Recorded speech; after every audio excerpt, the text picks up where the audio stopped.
परम सत्कार्योग गुरु प्यारी सात संगत जी राधा स्वामी जी।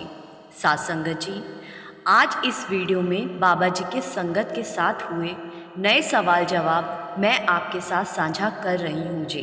कमेंट में राधा स्वामी लिखना मत भूलिए जी। आइए ये नए सवाल जवाब सुनते हैं जी। सबसे पहले एक लड़का बाबा जी से कहने लगा कि बाबा जी, मैं यहाँ पहली बार आया हूँ और मुझे यहाँ बहुत अच्छा लग रहा है और मैं यहाँ से वापस नहीं जाना चाहता, मैं यहीं रहना चाहता हूँ। तो बाबा जी ने हंसते हुए समझाया कि बेटा, मन में एक इच्छा होती है और हम मन में ही एक इमेज बना लेते हैं कि ऐसा होना चाहिए या वैसा होना चाहिए, लेकिन 100% वैसा नहीं हो सकता। आगे बाबा जी ने कहा कि अगर आपको यहाँ हमेशा के लिए रहना पड़ गया तो आपको यहाँ भी लगेगा कि यहाँ भी दुख तकलीफ़ें हैं। ये सब तो हमारे मन की बात है। मन तो आसान तरीका ढूंढता है, लेकिन हमें तो हर तरह की जिम्मेदारी को निभाना है। फिर एक भाई ने बाबा जी से पूछा कि बाबा जी, मैंने एक दुकान खोली थी और कभी तो सब सही चल रहा होता है, लेकिन कभी कभी बीच में सही नहीं रहता और मैं परेशान हो जाता हूँ। तो बाबा जी ने समझाया कि बेटा, क्या दिन हमेशा रहता है? दिन के बाद रात और फिर दिन निकलता है। तो हमें ये नहीं सोचना चाहिए कि अगर एक काम शुरू किया है तो उसको बार बार बदलते रहें, कभी ज़्यादा और कभी कम। ये तो ज़िंदगी का उसूल है। इसीलिए मेहनत में कोई कमी ना रखें और काम में लगे रहें। फिर एक बीवी बाबा जी से कहने लगी कि बाबा जी, मैंने 1988 में हजूर महाराज जी से नामदान लिया था और नामदान की बख्शिश होने के बाद एक बार सेवादारों ने सबको बिठाया और पूछा कि जिसको शब्द धुन सुनाई नहीं देती वो बताएं। लेकिन उस समय मैं चुप हो गई और मैंने कुछ नहीं बोला, लेकिन मुझे आज तक धुन नहीं सुनाई दी। तो बाबा जी ने कहा कि बेटा, ऐसी कोई बात नहीं होती, कभी कभी धुन सुनाई नहीं देती। ये तो हमारे मन की अवस्था पर निर्भर करता है। धुन तो हमारे अंदर 24 घंटे बज रही है। धुन को किसी ने बाहर से नहीं पाना। ये तो हमें खुद ही अपने मन को एकाग्र करके सुननी पड़ती है। आप कोशिश मत छोड़िए और मालिक पर भरोसा रखिए। फिर एक भाई बाबा जी से कहने लगा कि बाबा जी, बहुत जन्म हो गए थे आपसे बिछड़े हुए, अब इस जन्म में आप मिले हो तो आप बख्श दो। तो बाबा जी ने समझाया कि बेटा, कहने से कुछ हासिल नहीं हो सकता, इसके लिए तो मेहनत करनी पड़ती है। आप अपनी करनी पर ध्यान दो, मालिक अपने आप बख्श देगा। फिर एक लड़का बाबा जी से पूछने लगा कि बाबा जी, कई बार हम चल रहे होते हैं और नीचे कीड़े मकोड़े गलती से आ जाते हैं और वो मर जाते हैं, तो क्या इससे भी कर्म बनते हैं?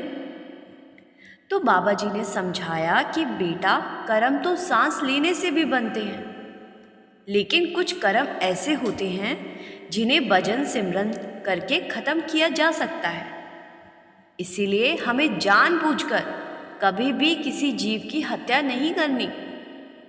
अब अगर गलती से कोई कीड़ी पैर के नीचे आ जाती है तो ये ज़िंदगी का एक हिस्सा है, लेकिन देखकर भी कीड़े पर पैर नहीं रखना चाहिए।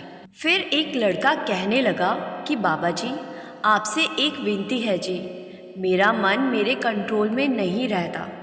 तो बाबा जी ने मजाक के वे में पूछा कि किधर जाता है मन? तो सारी संगत हंसने लगती है। फिर बाबा जी ने समझाया कि बेटा, इसीलिए तो भजन सिमरन दिया गया है, जिससे हम मन को काबू कर सकें। अब ये हमें देखना है कि हमें मन की चाकरी करनी है या मालिक की। मन की करेंगे तो मन अपनी ओर खींचने लगेगा, मालिक की करेंगे तो मालिक के साथ रिश्ता जुड़ेगा। फिर एक बुजुर्ग अंकल जी बाबा जी से कहने लगे कि बाबा जी, मेरे मन में कोई सवाल तो नहीं है, मैं तो आपके दर पर मंगता बनकर आया हूँ। तो बाबा जी ने कहा कि बेटा, मंगते तो हम सारे हैं, हम सभी मालिक से मांगते ही रहते हैं, लेकिन हमें मालिक से कुछ नहीं मांगना चाहिए। हमें तो ये समझना चाहिए कि हमें तो मालिक की भक्ति करनी है, मालिक के बहाने में रहना है। आगे मालिक को जो मंजूर होगा वो अपने आप देगा। फिर एक भाई बाबा जी से पूछने लगे कि बाबा जी, मैंने एक बात हमेशा ऑब्जर्व की है, जब भी मेरे मन में कोई सवाल चल रहे होते हैं और मैं सत्संग में जाता हूँ तो अपने आप ही मेरे मन के अंदर उठ रहे सवालों के जवाब मिलने लगते हैं। तो बाबा जी ने हंसते हुए कहा कि तो क्या बेटा, सत्संग में जवाब नहीं मिलने चाहिए? तो ये भाई कहने लगा कि बाबा जी बिल्कुल मिलने चाहिए। तो आगे बाबा जी ने समझाया कि बेटा, सत्संग तो सबके लिए होता है। जब हम सत्संग पर आते हैं तो किसी को कुछ मिल जाता है तो किसी को कुछ। जो भी हम मन में लेकर आते हैं उनके जवाब सत्संग में मिल ही जाते हैं। फिर एक बीवी बाबा जी से कहने लगी कि बाबा जी, मैं जब भजन सिमरन पर बैठती हूँ लेकिन मुझे लाइट दिखाई देती है और कोई धुन नहीं सुनाई देती। तो बाबा जी ने समझाया कि बेटा, किसी को प्रकाश सुनाई देता है और किसी को धुन सुनाई देती है। दोनों चीज़ें एक ही तरफ से आ रही है, इसीलिए आप सिर्फ आनंद लो और परखों में मत पड़ो। फिर यही बीवी बाबा जी से कहने लगी कि बाबा जी, कभी कभी जब सूरज चढ़ती है तो मेरी बॉडी वाइब्रेट करने लगती है और मैं नीचे गिर जाती हूँ। तो बाबा जी ने समझाया कि बेटा, डरने की ज़रूरत नहीं है। कैसा भी एहसास हो, लेकिन आपको डरना नहीं है। जब आप डरना छोड़ दोगे तो ऐसे एहसास होने अपने आप बंद हो जाएंगे। फिर एक बीवी रोते हुए बाबा जी से कहने लगी कि बाबा जी, पता नहीं लाइफ कितनी है मेरी आपसे एक ही विनती है, जब मेरी मौत आए तो मेरे सामने मैं आपको ही देखूं।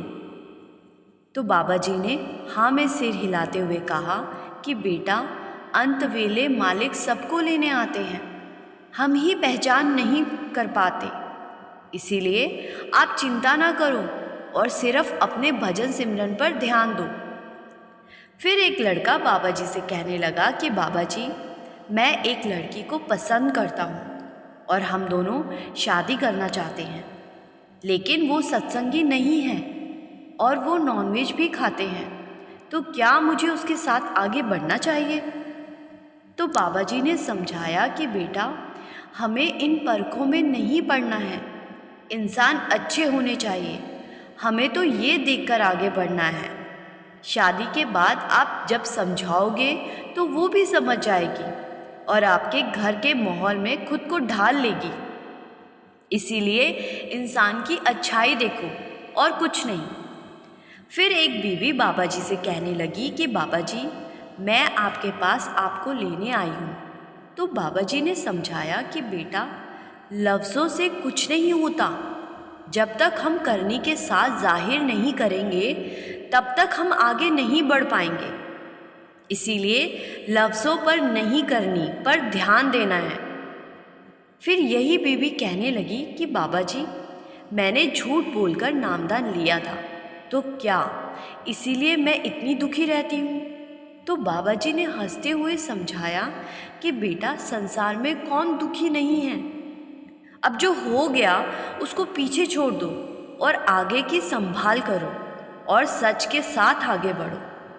फिर एक बीवी बाबा जी से कहने लगी कि बाबा जी, आपका बहुत बहुत धन्यवाद जो आपने सेवा का मौका बख्शा। तो बाबा जी ने मुस्कुराते हुए कहा कि बेटा, धन्यवाद तो मुझे करना चाहिए जो आप सेवा करने आए। मैं तो कुर्सी पर बैठा रहता हूँ और मेरे सेवादार इतनी लगन से सेवा करते हैं। फिर यही बीवी कहने लगी कि बाबा जी, सेवा तो बहुत करवा लेते हो, लेकिन भजन सिमरन नहीं करवाते। तो बाबा जी ने कहा कि बेटा, सेवा भी आप करते हो और भजन सिमरन भी आपको ही करना पड़ेगा। बाबा सब कुछ नहीं करवा सकता, करनी तो खुद ही करनी पड़ेगी। मेरे लिए तो आसान है ये कह देना कि मैं करवा लूँगा, लेकिन बाद में नुकसान तो आपका ही हो जाएगा। इसीलिए बेटा, बैठने के लिए समय तो खुद ही निकालना पड़ेगा। तो साथ संगत जी, ये कुछ सवाल जवाब जो बाबा जी ने संगत के साथ किए। कमेंट में राधा स्वामी लिखना मत भूलिए जी, और संगत के अपने इस चैनल को सब्सक्राइब ज़रूर कर दीजिए जी। यहाँ आपको हर रोज़ बाबा जी की नई नई साखियाँ, सवाल जवाब और सत्संग सुनने को मिलते हैं जी। गुरु प्यारी साथ संगत जी, राधा स्वामी जी।